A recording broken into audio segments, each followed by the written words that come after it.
Le programme de développement économique rural de Koulikoro a fait son chemin. C'est l'heure du bilan et cela a été esquissé à l'occasion d'une journée porte ouverte et d'exposition. Produits, filières, expérience, tout y est passé pour évaluer le programme d'ERCA.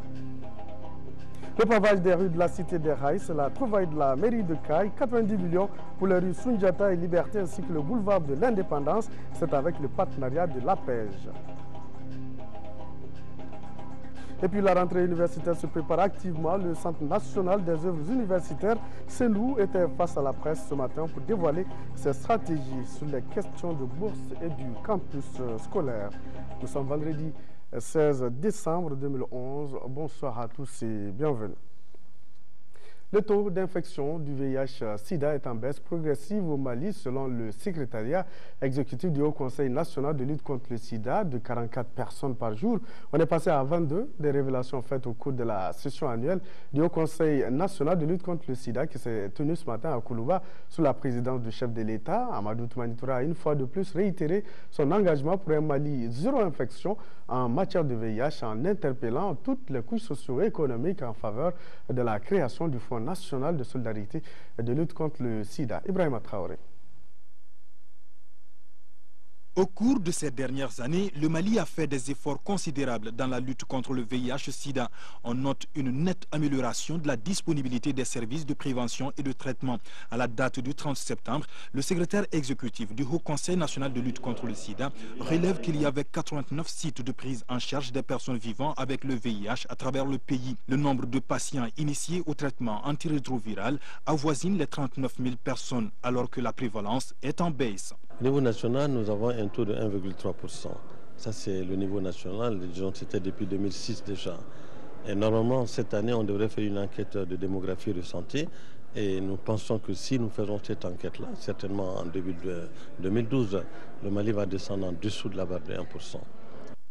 Au Mali, selon le Haut Conseil national de lutte contre le sida, plus de 96 000 personnes vivent avec le VIH contre 200 000 il y a quelques années et les femmes restent encore les plus touchées. Par ailleurs, 6 000 personnes meurent de VIH chaque année, un chiffre en baisse. La session a donc formulé des recommandations qui visent à consolider les acquis. Renforcer les mécanismes de gestion, poursuivre le processus de mise en place du Fonds national de lutte contre le sida, faire aboutir rapidement les contacts commencés avec certains bailleurs, à savoir la Banque mondiale, l'USAID, la Banque africaine de développement, le système des Nations unies.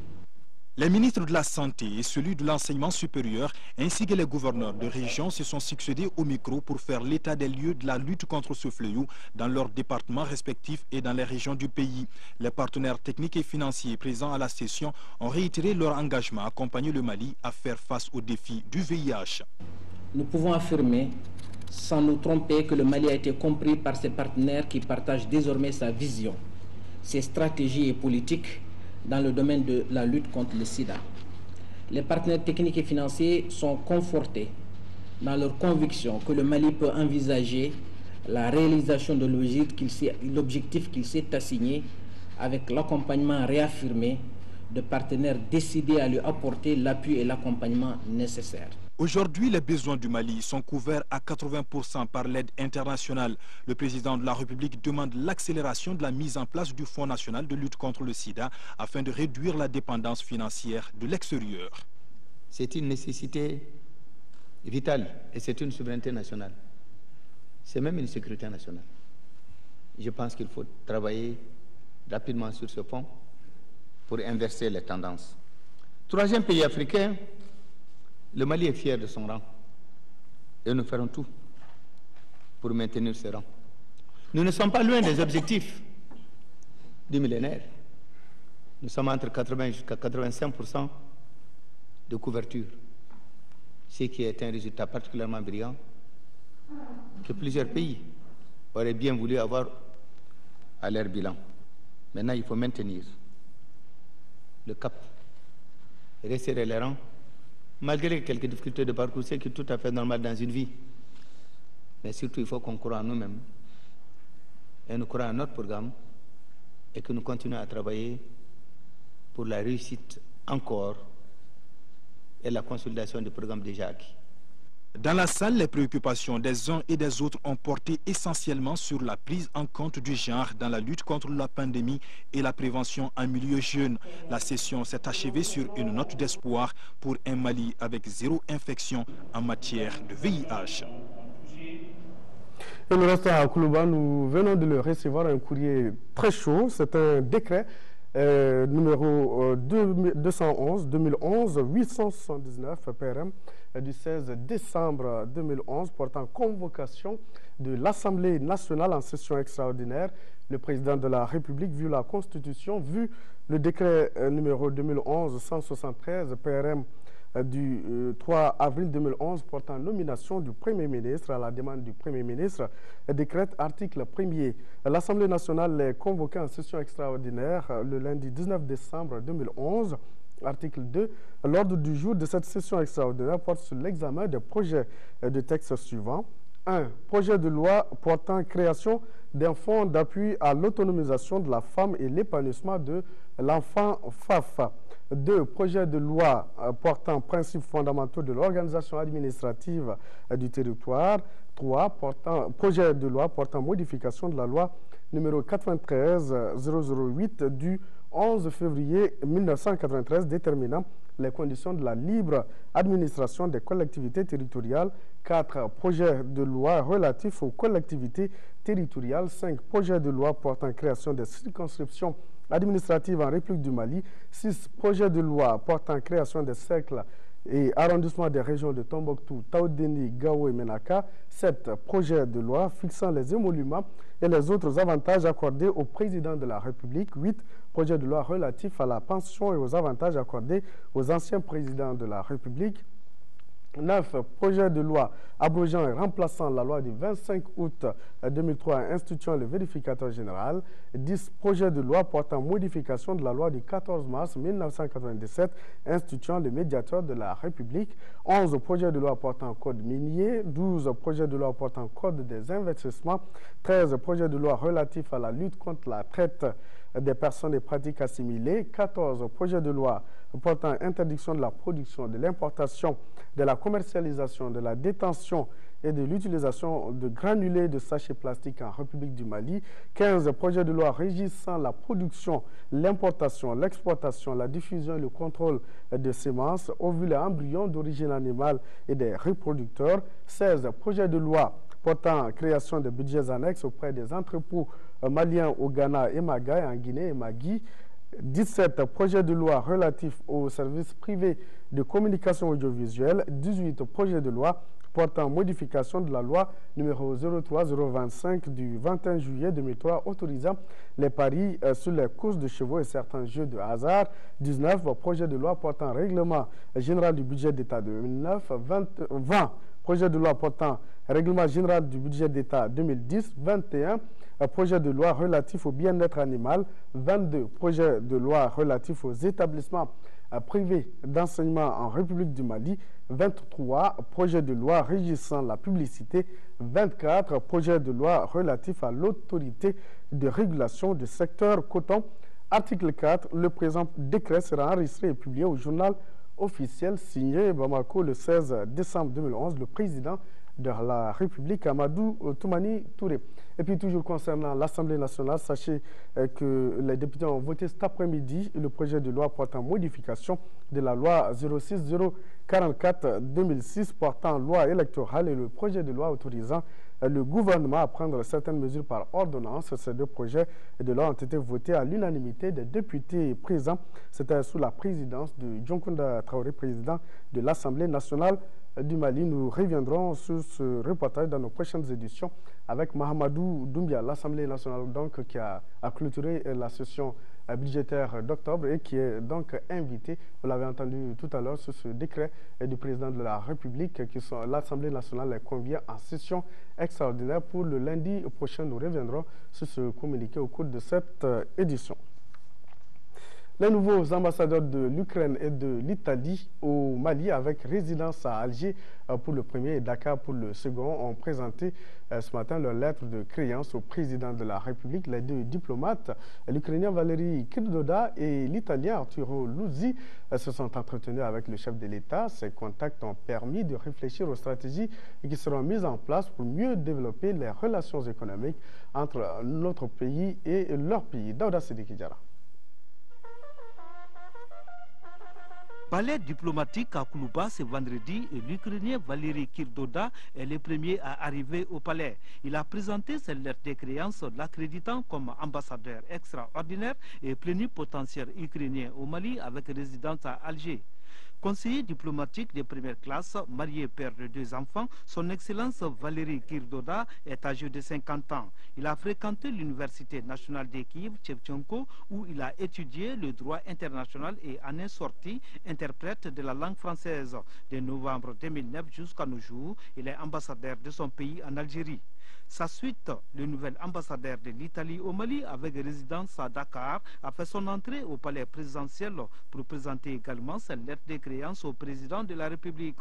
Âgé de 50 ans, maîtrisard en sciences politiques de l'Université de Florence, son Excellence Arturo Luzzi est chevalier de l'Ordre du Mérite de la République de l'Italie. Il a successivement occupé des postes de premier secrétaire commercial à Rabat en août 1992, premier conseiller à l'ambassade de son pays à Tripoli en juillet 2002, il a été ministre plénipotentiaire.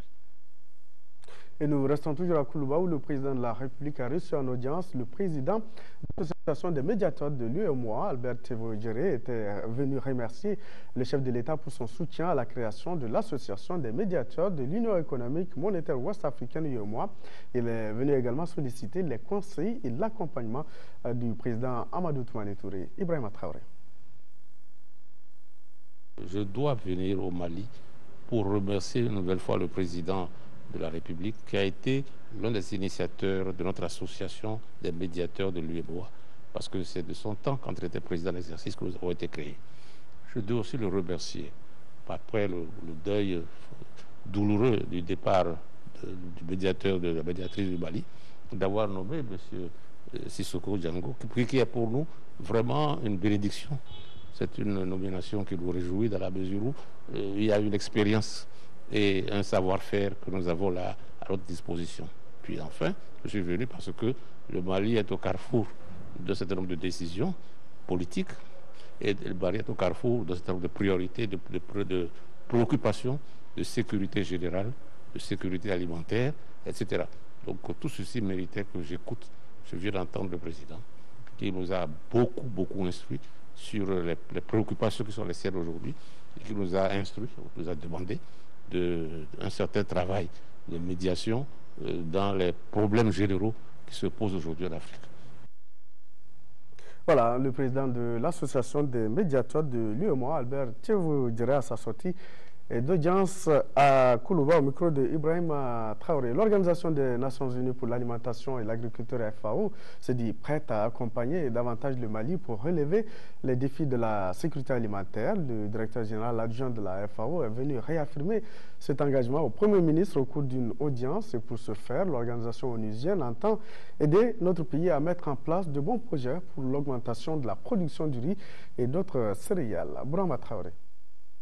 Entre l'Organisation des Nations Unies pour l'alimentation et l'agriculture FAO et le Mali, les relations sont au beau fixe. De bonnes relations saluées par le directeur général adjoint de la FAO au cours de cette audience avec le Premier ministre. Manos Juneja et les chefs du gouvernement ont fait le tour d'horizon sur la question de la sécurité alimentaire dans la zone Afrique et particulièrement au Mali.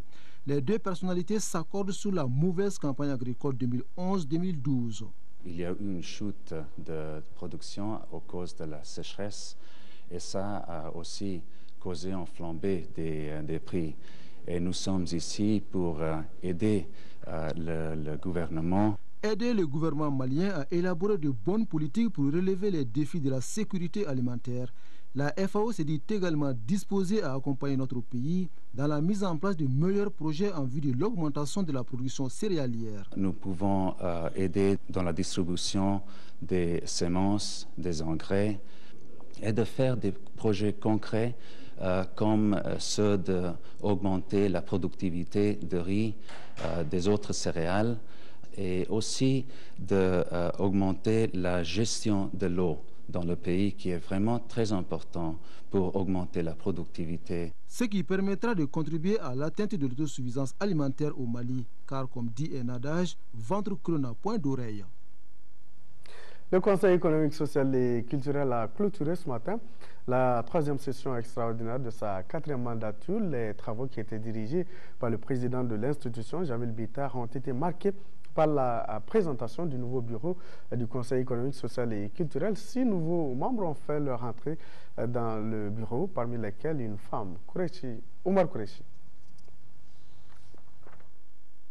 Le baptême du feu commence pour 6 nouveaux conseillers. Namazie Dissa, Lamfia Kamara, Elie Sempara, Fodé Traoré et Assadou Kouré. Ils occupent respectivement les postes de président de la Commission développement rural, Commission économique et financière, Commission éducation, culture et communication, Commission affaires sociales et santé et Commission sciences, techniques et environnement. Assadou Kouré est la seule femme de ce bureau de 9 membres dont les 2 secrétaires Tiboutili et Zoumananti Doumbia sont reconduits à leur poste. Les postes de président et de vice-président occupés par Jamil Bitar et Siaka Diakité n'étaient pas concernés par le renouvellement. Ils sont élus pour un mandat de 5 ans. Au cours de cette session, 2 communications ont été introduites, la sécurité routière et les catastrophes naturelles.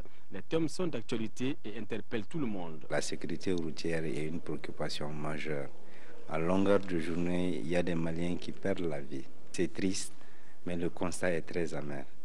Nous voulons certainement apporter, nous aussi, une contribution de taille afin que ce phénomène puisse être éradiqué de notre pays. Le deuxième aspect sur lequel le Conseil s'est penché, il s'agit notamment des catastrophes naturelles. Vous savez, les phénomènes comme les tremblements de terre, les phénomènes comme les volcans, sont des phénomènes que l'être humain n'arrive pas à maîtriser pour le moment. L'environnement est devenu une préoccupation, non seulement dans la nouvelle gouvernance mondiale, mais également de la survie de l'humain.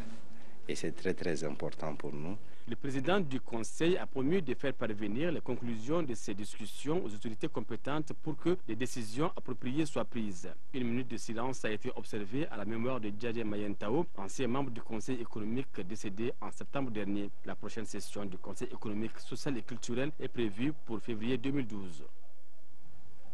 Le Mali, à l'instar des autres pays du monde, célèbre demain la Journée internationale des migrants. L'édition 2011 est placée sous le signe de la libre circulation des personnes et des biens dans l'espace UEMOA. Et selon les statistiques du département de tutelle, 4 millions de Maliens vivent à l'extérieur, dont plus de 3,5 millions en Afrique.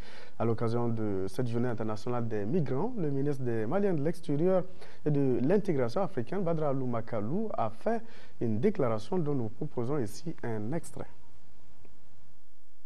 Selon l'Organisation internationale pour les migrations OIM, dont le Mali est membre, en 2000, on comptait 150 millions de migrants dans le monde.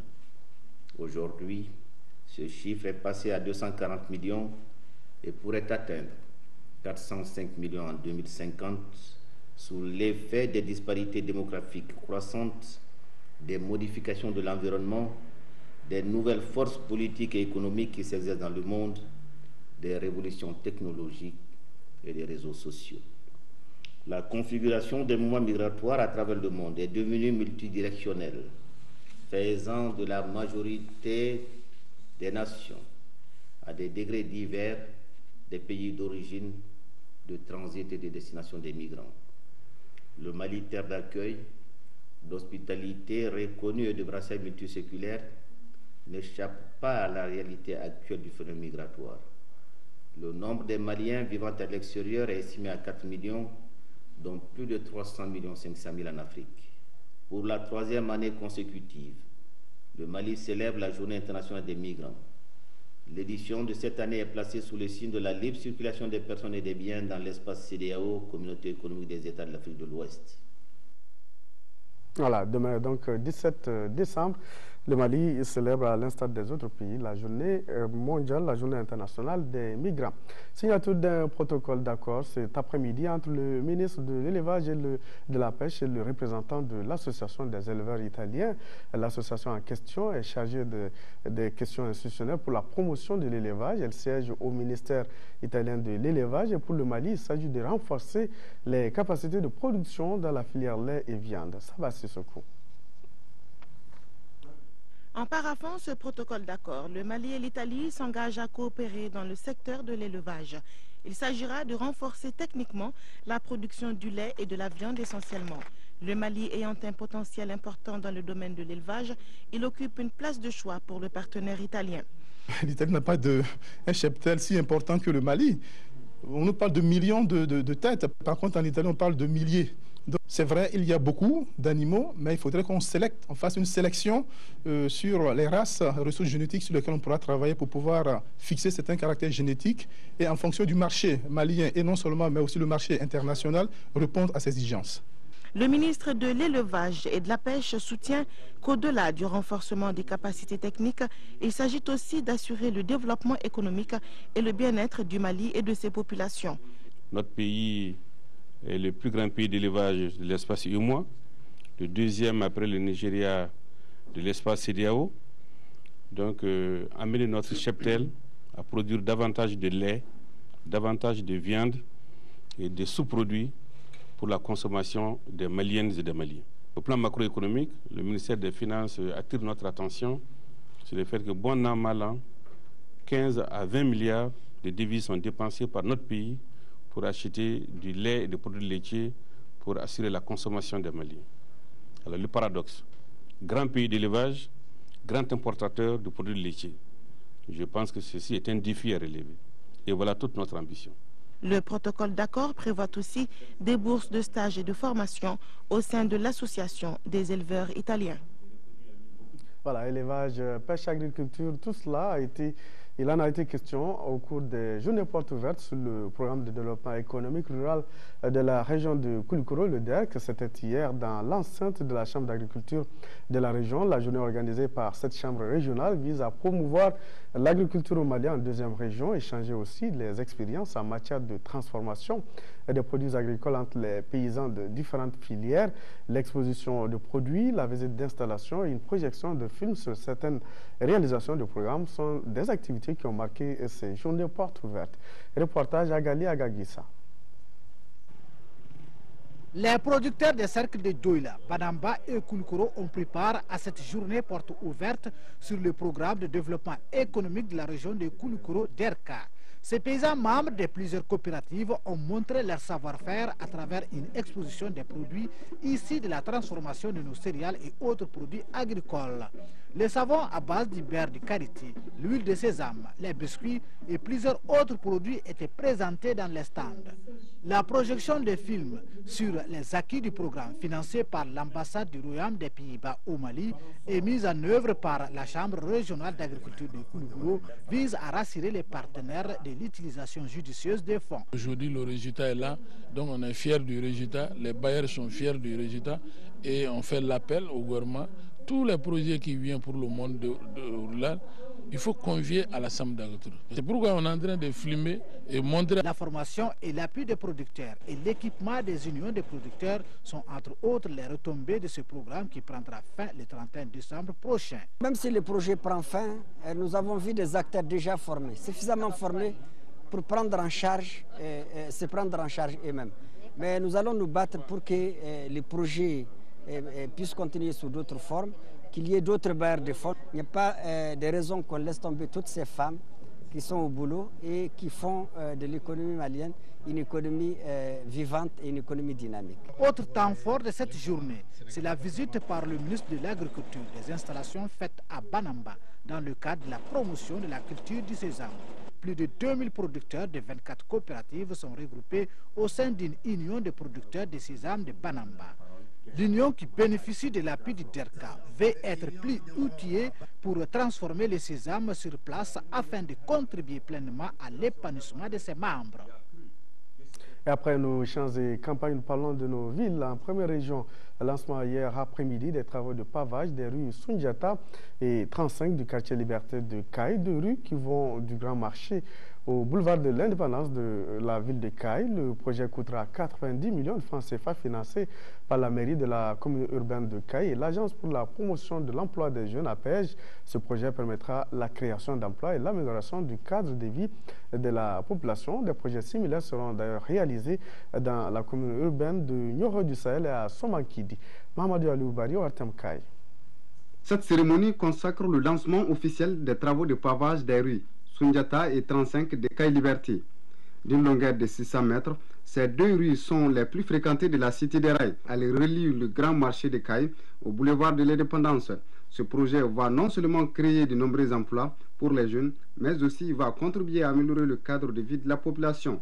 Son coût de réalisation est de 90 millions de francs CFA. Le projet de pavage dont il est question aujourd'hui sera réalisé pour la somme de 90 millions de francs CFA avec la contribution financière de 93% pour l'APEJ et 7% représentant la paire de la mairie. La région de Caille a été retenue pour y abriter les activités de pavage et 150 millions de francs CFA ont été mises à sa disposition pour ce faire. Pour matérialiser le dit projet de pavage, un appel à candidature entre les communes urbaines de la région de Caille a été lancé courant 2010. C'est ainsi que les communes urbaines de Caille, de Nioro du Sahel, de Somankidi ont été retenues au terme du processus de sélection pour respectivement 90 millions pour la commune urbaine de Caille, 35 millions pour celle de Nioro du Sahel et 25 millions pour la commune urbaine de Somankidi. Quant au chef de quartier, il s'est réjoui de cette belle initiative tout en appelant au civisme les occupants des rues concernées afin de libérer les lieux. Les travaux seront exécutés par l'entreprise Si Amadou pour un délai de 3 mois. Ce projet de pavage des rues, premier du genre dans la cité des Rails, est le fruit d'un partenariat entre l'Agence pour la promotion de l'emploi des jeunes APEJ et la commune urbaine de Caille.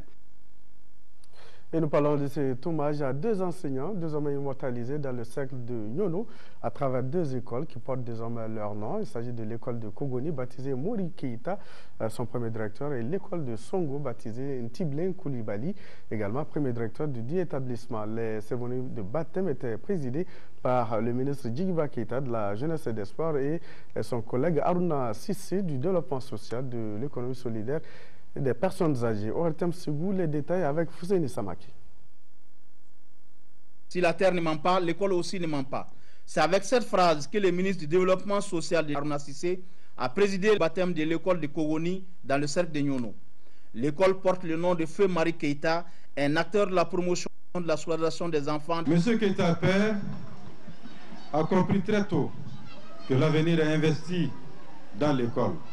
Ce faisant, l'homme a contribué au développement de l'école malienne en permettant par son geste l'accroissement du taux de scolarisation et surtout en permettant à sa communauté de disposer de gens instruits ayant une couverture sur le monde, ce qui à l'époque était un important prélude à la lutte contre la pauvreté. La famille Keita de son côté apprécie l'initiative de Kogoni après les témoignages des amis et collaborateurs de Mari Keita. Auparavant, le ministre de la Jeunesse et des Sports, Djigiba Keita, a présidé le baptême de l'école communautaire de Songo, créée en 1961.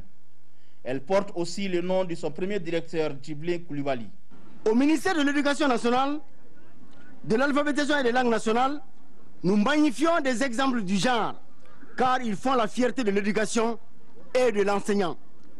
Le maître qu'a été Ndjeblé est un exemple à suivre pour les générations à venir. Par la voix autorisée de monsieur le ministre de l'Éducation, de l'alphabétisation et des langues nationales, j'ai le plaisir d'annoncer aux populations de Songo et à tous les Kouroumari que le gouvernement de la République du Mali va offrir à Songo en 2012 3 salles de classe équipées en guise de cadeau d'anniversaire de cette brillante école. Ntiblé, vous l'aurez bien mérité. Chacune des écoles a reçu un ballon de football et un jeu de maillot pour la promotion du sport scolaire. Voilà. Et puis Aruna Sissé est bien le ministre du Développement social, de la solidarité et des personnes âgées. Quelle gouvernance pour les entreprises des États membres de l'UEMOA dans la perspective de l'entrée en vigueur des accords de partenariat économique entre l'Union européenne et les pays ACP? C'est à cette question essentielle qu'ont tenté de répondre les responsables du centre d'études de renforcement des capacités d'analyse et de plaidoyer CERCAP à travers une conférence publique, une conférence qui a regroupé les acteurs des administrations économiques et financières, des établissements publics professionnels, la société civile, les médias et les partenaires au développement. Le compte rendu de Nando Dambélé. Créé en 2005 sous les cendres du Centre d'analyse et de formulation des politiques de développement CAFPD, le Centre d'études de renforcement des capacités d'analyse et de plaidoyer vise d'une part l'amélioration des capacités d'analyse et de formation des politiques du secteur public et d'autre part la professionnalisation de l'expression de la société civile et du secteur privé. Cette conférence publique installe donc le CERCAP dans ses rôles. Le thème « Quelle gouvernance pour les entreprises des États de l'UEMOA dans la perspective de l'entrée en vigueur des accords de partenariat économique entre l'Union européenne et les ACP » est on ne peut plus évocateur. Quand on sait que la question des APE fait couler beaucoup d'encre et de salive entre les décideurs du Nord et ceux du Sud. Il y a 11 ans, les représentants des États de l'Afrique, des Caraïbes et Pacifique signaient à Cotonou avec l'Union européenne un accord de coopération économique appelé accord de Cotonou. Les analyses des organisations de la société civile et du secteur privé ont fait ressortir que les accords de partenariat économique constituent une menace pour les entreprises des États ACP au regard de leur niveau de compétitivité actuel. Il s'agissait donc d'informer, mais aussi sensibiliser les acteurs des administrations économiques et financières, des établissements publics professionnels, de la société civile, les partenaires au développement des médias et les inviter à une prise de conscience autour des enjeux de l'entrée en vigueur de l'APE. Vive, les réactions ont été très nombreuses et pertinentes après l'exposé du docteur consultant international, conférencier du jour. La politique, le parti LMA a animé une conférence de presse sur la politique économique et financière du Mali. Cette conférence est tenue dans le cadre de la vulgarisation du programme de société du parti, un parti qui propose aux Maliens, qui entend proposer une gouvernance économique et financière au service de la création de richesses et de l'autonomie du pays. Bema Kone. Cette conférence de presse est la deuxième étape du processus de médiatisation du programme de société du parti YLMA. Elle porte essentiellement sur la croissance économique du Mali, gage d'un développement durable. Il nous faut nous poser la question sur quel avenir pour notre monnaie. Il faut que nous ayons une monnaie qui ne soit pas dans la fixité, mais une monnaie qui va fluctuer au gré de nos performances économiques et de nos choix politiques, et une monnaie qui favorise l'intégration. Le parti YLMA, parti du changement, veut une large diffusion de son programme de société.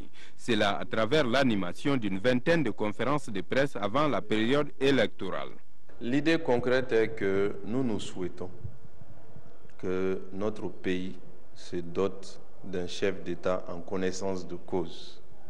Que les Maliens aillent voter pour un président de la République en sachant exactement qui il est, qu'est-ce qu'il propose.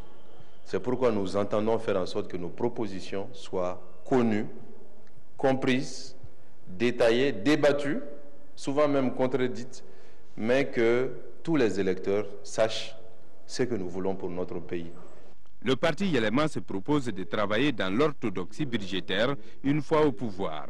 La prochaine conférence portera sur d'autres volets importants du programme avec lequel le parti compte briguer la magistrature suprême du pays.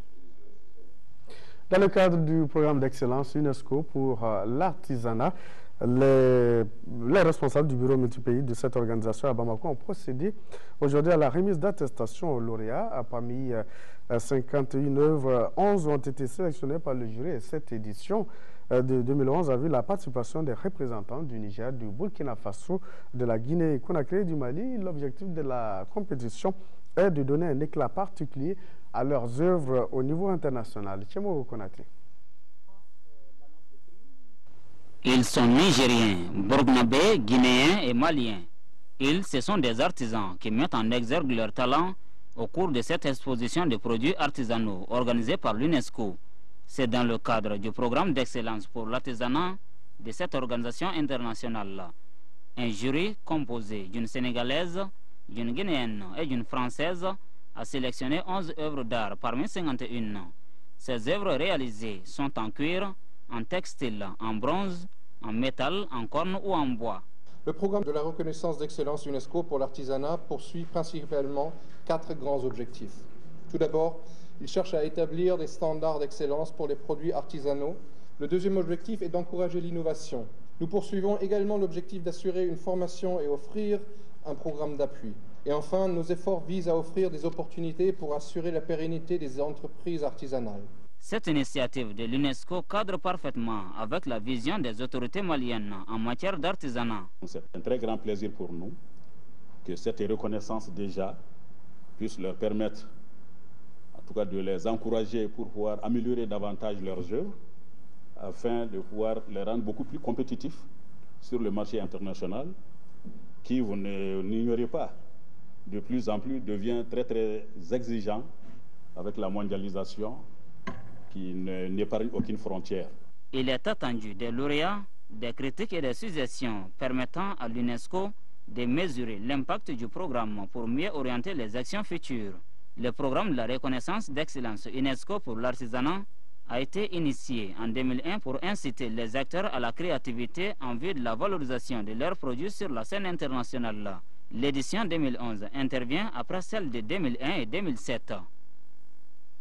L'Organisation internationale Plan Finance a organisé un déjeuner de travail avec ses partenaires pour échanger sur les voies et moyens pouvant renforcer les capacités de microfinance en matière de gestion financière, les défis de la transparence financière pour les systèmes financiers décentralisés SFD.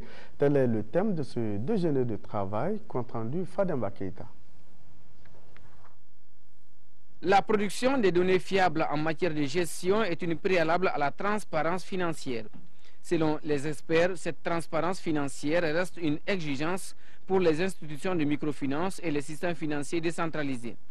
Ainsi, ils pourront créer des réseaux rassurants, durables et qui inspirent confiance.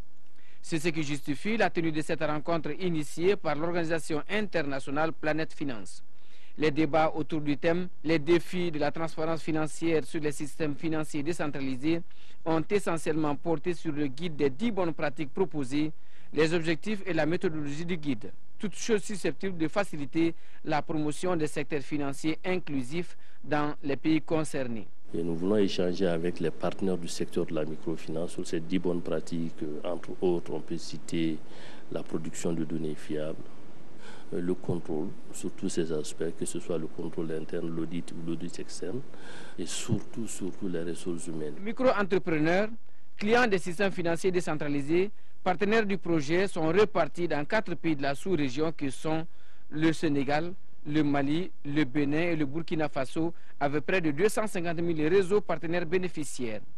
La transparence financière est un vrai challenge pour les institutions de microfinance, pour retrouver cette confiance et montrer que ils s'inscrivent dans le secteur financier avec des exigences de professionnalisme. Présente dans 60 pays avec 38 bureaux à travers le monde, Planète Finance soutient plus de 800 institutions de microfinance.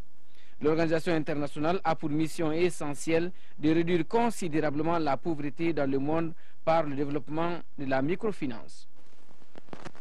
Nous revenons sur la teneur de ce décret numéro 2011-819 PRM du 16 décembre 2011 portant convocation de l'Assemblée nationale en session extraordinaire. Le président de la République, vu la Constitution, vu le décret numéro 2011-173 PRM du 3 avril 2011 portant nomination du Premier ministre.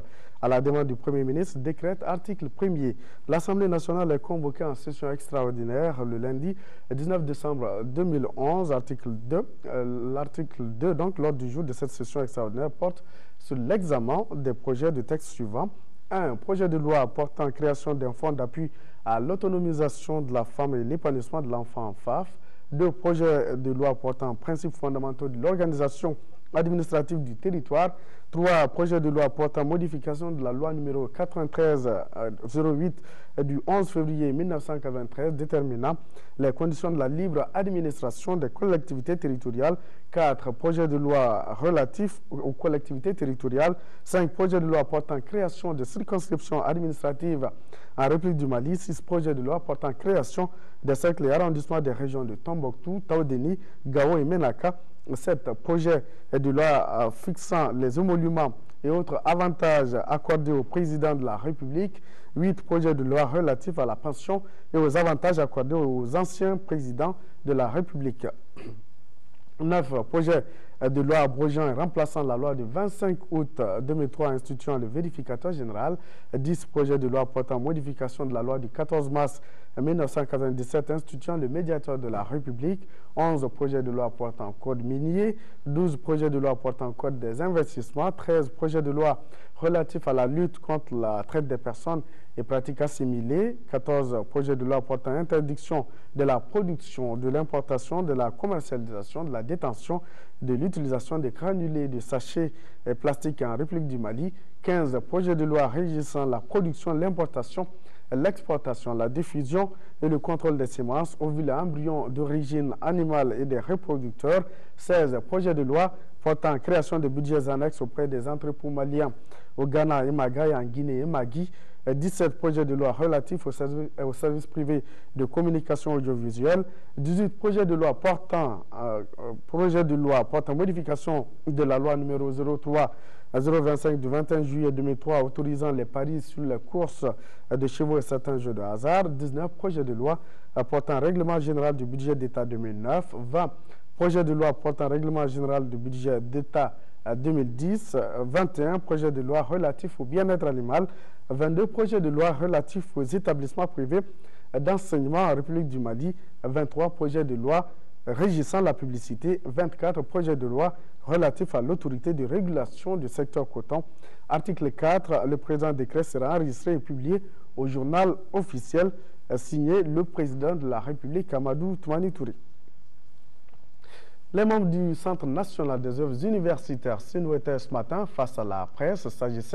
Il s'agissait d'expliquer les innovations et les préoccupations concernant la bourse des étudiants de la gestion du campus universitaire pour l'année universitaire 2011-2012. Les échanges ont porté sur la nouvelle stratégie de gestion des œuvres universitaires que le SENU entend mener durant l'année universitaire. Cette conférence de presse en prélude à la rentrée universitaire vise à assurer les étudiants que toutes les dispositions sont prises par le SENU pour que la rentrée soit une réussite. Tamsi Diabaté. Le Centre national des œuvres universitaires est à pied d'œuvre pour relever le défi de la gestion des œuvres universitaires.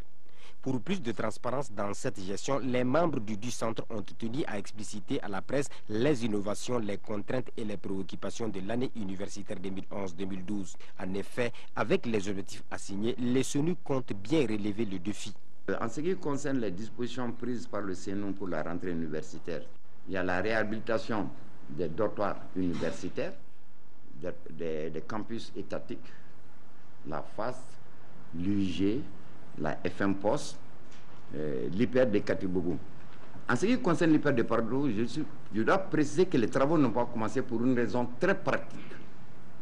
Les étudiants sont en classe à l'hyper de Katibougou, occupent les dortoirs. Les débats ont porté sur la sécurisation de l'espace universitaire, la réhabilitation des campus en passant par la réglementation de l'accès dans les campus et l'épineuse question, la problématique de la bancarisation de la bourse des étudiants. C'est le SENU qui, sur la base d'un simple fichier électronique, faisait ouvrir le compte bancaire, ce qui n'est pas du tout conforme aux normes. Cette année, je l'ai dit, ce sont les étudiants eux-mêmes, comme des individus, qui vont aller ouvrir le compte bancaire eux-mêmes. Ainsi, les orateurs du jour ont révélé la nouvelle stratégie de gestion des œuvres universitaires. Celle-ci vise à améliorer les conditions de vie et d'études des étudiants. Parmi ces stratégies, on note l'édition des cartes des bénéficiaires des œuvres universitaires, une administration de proximité dans chaque campus pour ne citer que cela. Le Bureau malien des droits d'auteur a tenu aujourd'hui la deuxième session de son conseil d'administration. Ordre du jour, analyse du rapport d'activité à proposition de solutions de lutte contre les nouvelles formes de piraterie. Au cours de cette deuxième session, de ce deuxième semestre, surtout, le Bureau a promis d'opérer d'importantes saisies de cassettes et de CD malgré les difficultés qu'il rencontre. Fatoumata Kone. Le Bureau malien des droits d'auteur a fait des réalisations jugées insuffisantes à cause de la piraterie grandissante. C'est pourquoi, lors de cette session, les administrateurs vont débattre de la problématique de ce phénomène en vue de proposer des solutions.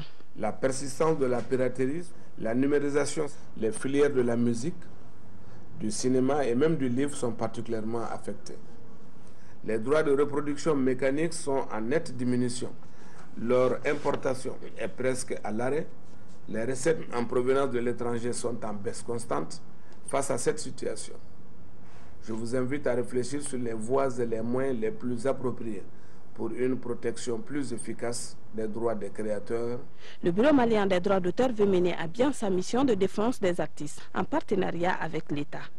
En perspective toujours, les responsables veulent conserver les œuvres artistiques dans les meilleures conditions. Nous allons procéder à une large sensibilisation de la population pour que l'on sache tout simplement que la piraterie n'est ni plus ni moins que du vol. Il faut que ce vol-là s'arrête.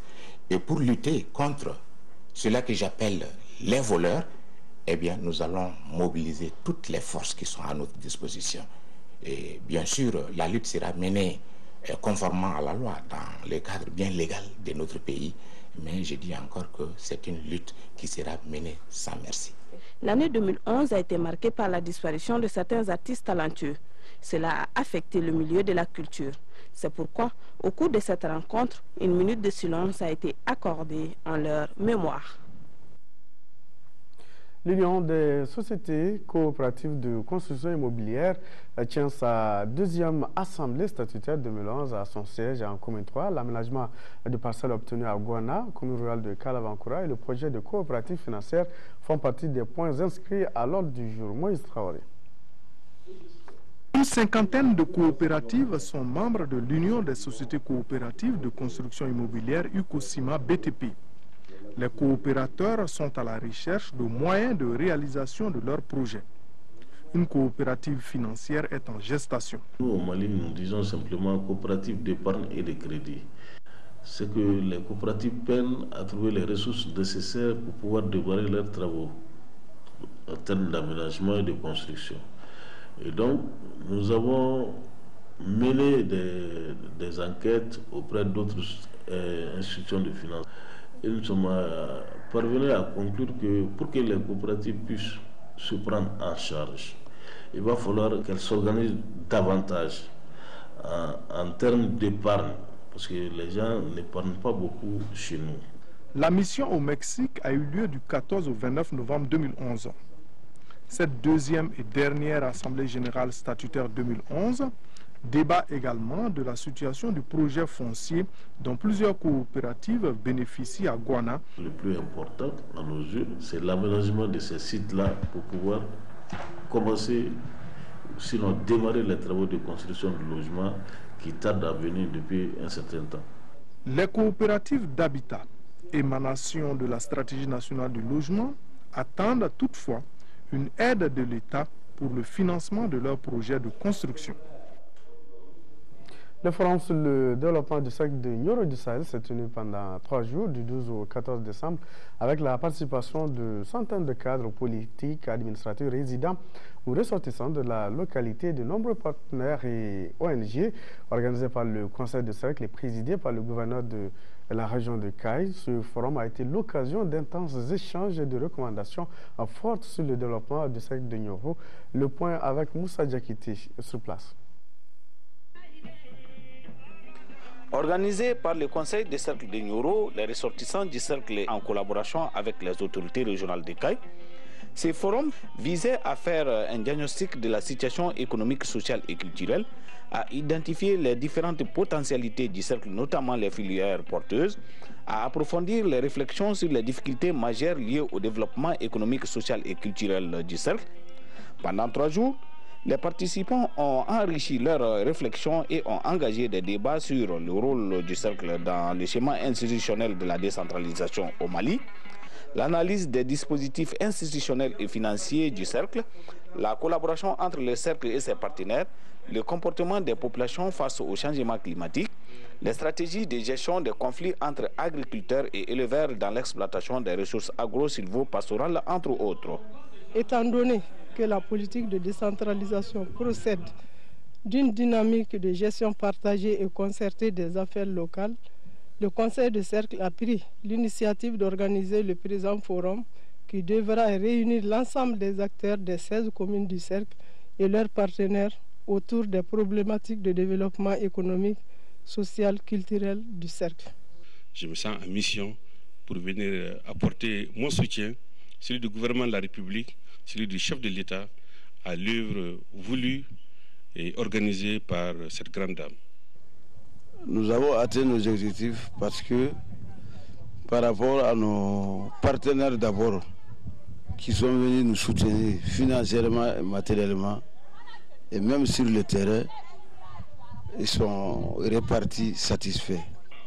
Les autorités présentes ont salué le comportement patriotique des ressortissants du cercle résidant en France et ailleurs pour leur participation inestimable au développement de la localité. Nous parlons un mot de sport. La Fédération malienne de tennis de table organise ce week-end son premier tournoi Open au tennis club du stade Modibo Keïta de Bamako. L'objectif de ce tournoi est la vulgarisation de la discipline dans notre pays. Pour plus de précision, nous proposons d'écouter le président de la Fédération malienne de tennis de table, maître Mamadou Gaussou Diarra, au micro de Ousmane Dao. Mais comme son nom l'indique, il s'agit d'un tournoi qui est ouvert à tous les pratiquants de cette discipline-là. C'est-à-dire que ce n'est pas dans le cadre d'une compétition nationale où ce seraient des équipes qui seraient engagées, mais tous ceux qui sont intéressés dans la discipline, que ce soit au niveau des jeunes, des moins jeunes, sont conviés à s'inscrire pour participer à ce tournoi-là. Nous sommes une jeune fédération mise en place en février dernier et nous voulons, à travers cette première sortie, essayer de mobiliser tous ceux qui pratiquent la discipline, que ce soit au niveau des clubs ou simplement dans le cadre familial, afin que, ensemble, nous puissions nous donner la main et propager la pratique du tennis de table à travers le Mali. Donc, c'est une première sortie et nous voulons, à partir de là, donc, consolider les bases et aller vers, très bientôt, la mise en place des ligues régionales. Nous ne disposons pas de moyens colossaux, mais nous avons quelques partenaires qui ont bien voulu nous accompagner. Peu importe les moyens, il faut commencer par quelque chose et nous essayons donc de débuter de la sorte. Quelles sont les catégories concernées à travers ce premier tournoi Open? Bon, nous avons voulu intéresser tous les publics. Donc, nous avons une catégorie vétérans qui s'adresse aux pratiquants qui ont plus de 45 ans. Ensuite, deux catégories seniors, hommes et dames, ou messieurs et dames, et donc qui s'intéressent à un public qui va de 17 à 45 ans. Et ensuite, il y a donc deux catégories cadets et juniors qui donc concernent les tout petits. Voilà, et puis l'information est tombée au cours de cette édition. Sous décret, le président de la République convoque l'Assemblée nationale en session extraordinaire le lundi 19 décembre 2011. L'ordre du jour de cette session extraordinaire porte sur l'examen de 24 projets de texte, parmi lesquels le projet de loi portant création des cercles et arrondissements des régions de Tombouctou, Taoudéné, Gao et Ménaka, projet de loi fixant les émoluments des autres avantages accordés au président de la République ou encore projet de loi relatif à la pension et aux avantages accordés aux anciens présidents de la République, donc les députés convoqués en session extraordinaire à l'Assemblée nationale le lundi 19 décembre prochain. Et puis tout à l'heure, soirée en direct de l'espace Bouna, ici à Bamako, soirée VIP du syndicat de l'OATM, une soirée au cours de laquelle on procédera à la remise des cadeaux aux Miss, à la Miss et à ses dauphines, les cadeaux de nos différents partenaires. Ce sera une grande soirée VIP que vous pourrez suivre en direct sur votre télévision nationale. Et justement, à cause de ce direct, de cette soirée VIP, le responsable du programme nous annonce que vous ne pourrez pas suivre votre émission Top Étoile. La direction de leur thème, d'ailleurs, vous remercie pour pour votre bonne compréhension. C'est la fin de cette édition. Merci de l'avoir suivi. Très bonne suite de télévision sur l'ORTM.